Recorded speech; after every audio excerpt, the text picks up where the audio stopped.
par force, ni par puissance. Je suis Freddy Ngilima, un dévot dans les Seigneurs. Et ici, j'aimerais au travers de cette vidéo essayer un peu de vous parler un peu de mon ancienne vie, d'où je viens et là où je suis aujourd'hui. Et par rapport à cette ancienne vie, j'aimerais en tout cas ici épingler une séquence de ma vie, en tout cas à laquelle j'aimerais en tout cas attirer l'attention de nous tous. Parce qu'en tant que vrai païen, on était là comme tout enfant, on vivait normalement comme tout pécheur. Et on m'a donné la vie, en tout cas, j'ai été approché, ou du moins invité, par un grand frère. Et à l'époque, les grands frères priaient dans une église ici à Bandal. Et il m'a invité, nous allions à l'église, on chantait, on écoutait la parole du Seigneur. Mais seulement pendant cette séquence de vie, ma vie n'avait rien à voir avec les Seigneurs. En tout cas, tous ceux qui me voyaient aller et revenir de l'église se disaient parfois, on a affaire à un enfant de Dieu. Mais moi-même, au fond de moi, je savais que je n'avais rien d'enfant de Dieu en moi. Et par rapport à cette séquence à laquelle je voulais vraiment insister, sur laquelle je voulais vraiment insister, c'est en fait quoi? À l'époque, avec certains amis, on s'était décidé un peu de vivre des filles. Et j'aimerais être explicite, comment vivre des filles? Parfois, sur le campus, on avait des amis filles par lesquelles on pouvait trouver des provisions, on pouvait trouver de l'argent, et c'est ce que nous menions comme vie.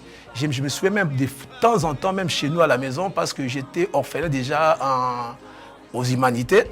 Ma mère qui se battait du mieux qu'elle pouvait pour pouvoir m'envoyer de quoi manger sur l'université. Parfois, elle était étonnée chaque fois que je descendais ici à la cité. Et parfois, c'est moi qui pourvoyais à ses besoins. Pourquoi? Parce que dans cette séquence-là, en tout cas, c'est la vie que nous menions. Mais on menait cette vie tout en étant, ou entre guillemets, dans les Seigneurs. Donc le pasteur, à l'époque, savait qu'il a affaire aux frères ou aux sœurs, mais nous, la vie que nous menions, ce n'était pas une très, très bonne vie. Et je ne sais pas, toi qui me suis, parfois tu es dans cette vie. En tout cas, c'était terrible. Mais j'ai béni Dieu parce que parmi les amis, j'ai un ami qui est aujourd'hui entre les bras du Seigneur, qui m'a parlé de Jésus et il m'a invité là où il priait et c'est là où j'ai prié aujourd'hui. J'ai écouté la parole du Seigneur, mais laissez-moi vous dire que ce n'était pas aussi facile au début.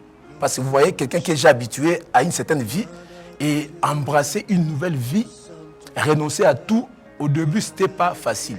Mais j'ai béni Dieu parce qu'un jour, on est venu, comme d'habitude, dans nos réunions de la jeunesse un samedi, et l'orateur du jour a parlé d'un thème très, très, très important. En fait, il parlait d'Isaac. Isaac qui a connu la faim, et à cause de la faim, Isaac a voulu se débrouiller pour descendre en Égypte. Et l'orateur a été, en tout cas, pointillé pour dire il y a certains parmi nous ici qui sont en Christ, mais qui, à cause des souffrances, veulent retourner aux choses auxquelles ils ont renoncé. Mais si tu es parmi ceux-là, en tout cas, Christ t'invite aujourd'hui à renoncer. Et c'est ces jours-là où tout a basculé dans ma vie. En tout cas, j'ai dit, ok, même si les temps sont difficiles, j'apprends à vivre avec Jésus, avec les peu qu'il me donne. Et c'est la vie que j'aimais juste aujourd'hui, même les choses que mes yeux regardaient, tout ça, que je voulais à tout prix avoir, aujourd'hui, par la grâce du Seigneur, je peux en trouver moi-même. Et voilà pourquoi, après être passé par cette étape, j'aimerais t'inviter toi. Parfois, tu te dis, bon voilà, je suis intelligent à l'université, bon, je peux utiliser cette grâce-là pour pouvoir profiter des autres. Parce qu'il y a des gens qui font ça, intelligents, bon, je peux donner des réponses à quelqu'un, mais je vais profiter de lui ou d'elle. J'étais convié, en tout cas, d'être de plein pied dans les Seigneurs, parce que c'est la vie la meilleure, et cette vie, on ne l'aura qu'en Christ. Nous devons nous décider pour vivre pour Jésus. Et c'est l'invitation que je donne à tous ceux qui me suivent aujourd'hui. Et que nous tous, non seulement qu'on soit dans les Seigneurs, mais que nous puissions vivre une vie meilleure en Jésus, tout en renonçant effectivement à tout ce qui ne plaît pas au Seigneur. J'ai dit et je vous remercie. Et que Dieu vous bénisse.